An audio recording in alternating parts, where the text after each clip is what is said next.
reviewing my Oauth consent screen request. My website, Know.vc, would like access to YouTube's read-only scope. TLDR, I use the scope to verify that a YouTuber owns a channel. Know.vc aims to allow YouTubers to engage with their visitors by allowing them to schedule video conferences with them. I plan to go live on Know.vc domain once this verification is complete. But to start and to provide some context, let me demonstrate some basic functionality on my site. So Know.vc is organized into different landing pages based off of YouTube channels. Here you can see there's a gentleman named Jim Hacking. He's created a YouTube channel on immigration law. And so as you can see, I've pulled a lot of YouTube data to list out a lot of his videos, which I've organized into either posts or services. Posts are just general content marketing pieces that are there to drive traffic to the site and also just inform the user on what this guy knows. Services are videos that explain different services that you can book on Know.vc. Now, if you click on one of the schedule button onto one of these services, what's going to happen is it's going to contact Jim's calendar, and it'll create a list of different times and dates that he's available that the user can book to schedule a video conference with Jim. If I click confirm and I click, oh, I want to talk to him over Zoom, it's going to contact the server, and it'll actually confirm that I have an appointment to talk with Jim over Zoom on August 15th, 11:30, and those instructions will be sent via email. So with that just basic context out of the way, I'd like to communicate why exactly I need the YouTube read-only scope, and that mostly has to do with the sign-up process in which experts actually get onto this Know.vc page to provide these services for users. So let me start quickly with a blank homepage. Sorry that it's completely empty, and log in as a Know.vc user. Let me first sign in with an email address.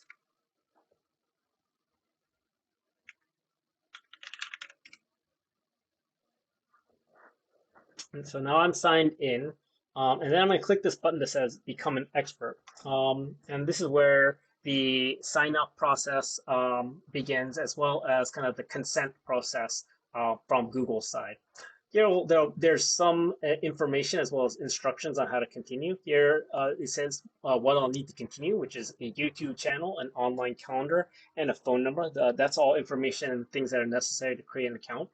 And in terms of kind of next steps, there are instructions to click the button below so that we can identify your YouTube channel. It'll say that we will redirect to the Google login and that the user should use the same account associated with the YouTube channel.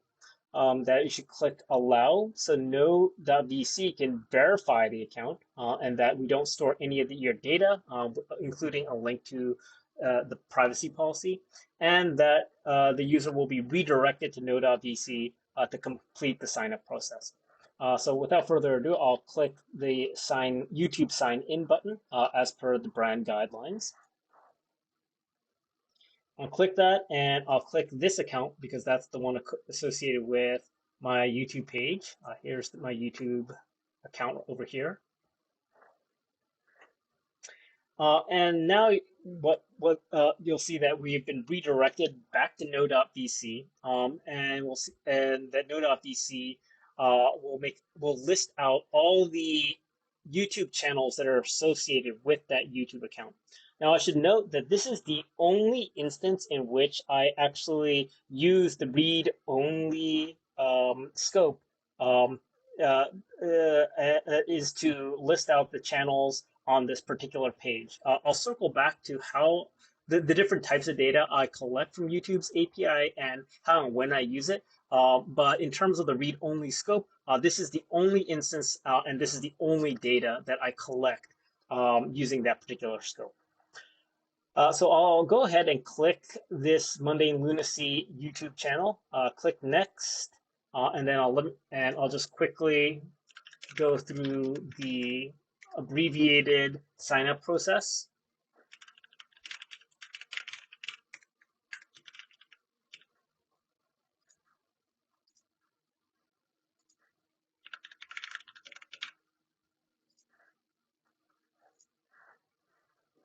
And what's going to happen is it'll create a expert page for me.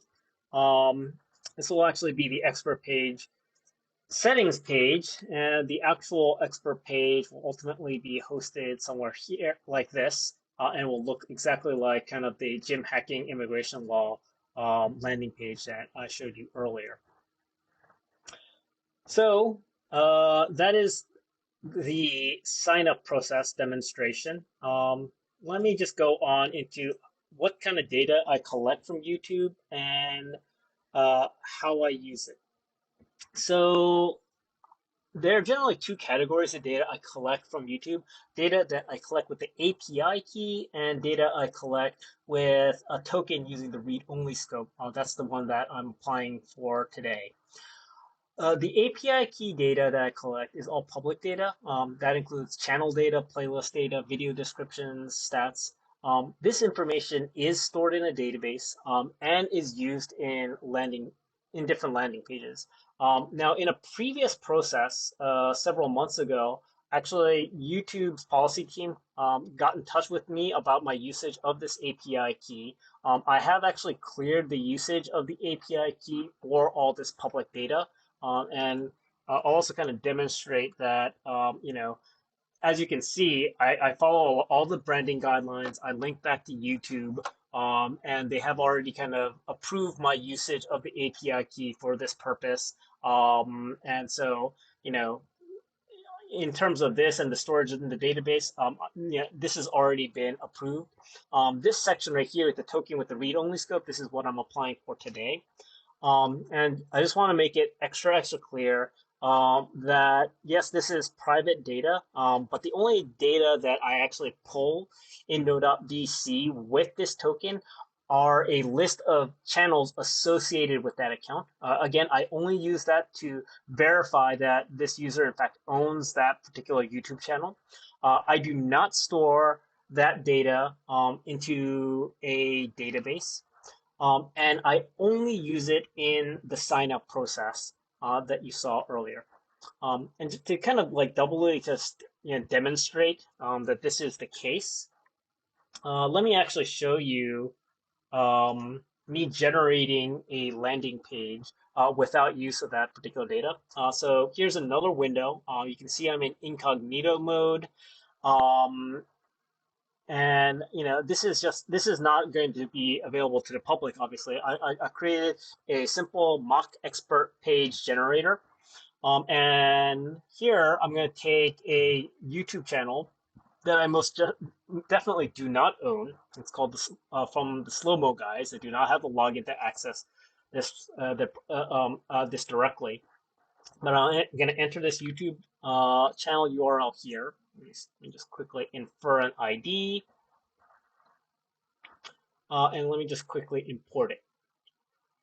This, like I said before, is using an API key, and this is just taking in ingesting the public data using YouTube's API. If I open this on a new link, you can see I will have generated a landing page for the slow-mo guides, a channel that I do not own.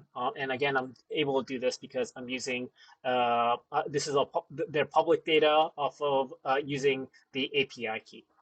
So, just to kind of recap, Know.vc, a site that extends functionality onto for YouTubers, and provides another path that they can engage with viewers, and also potentially monetize their content. I am currently requesting for read-only access to a YouTuber, but again, I only use the information about what channels that they own. I don't store it into any database, and I only use it in sign up. Also, I have a great deal of respect for user data, user privacy, and those YouTubers have entrusted Google with their data, and I want to do everything I can to honor that. And and I'm very open to take any feedback or honor any kind of requests on YouTube side to comply with their policies. So sorry this video has gone for quite long, but I look forward to interacting with you guys in this verification process, and thank you very much for your time. Hope you have a nice day.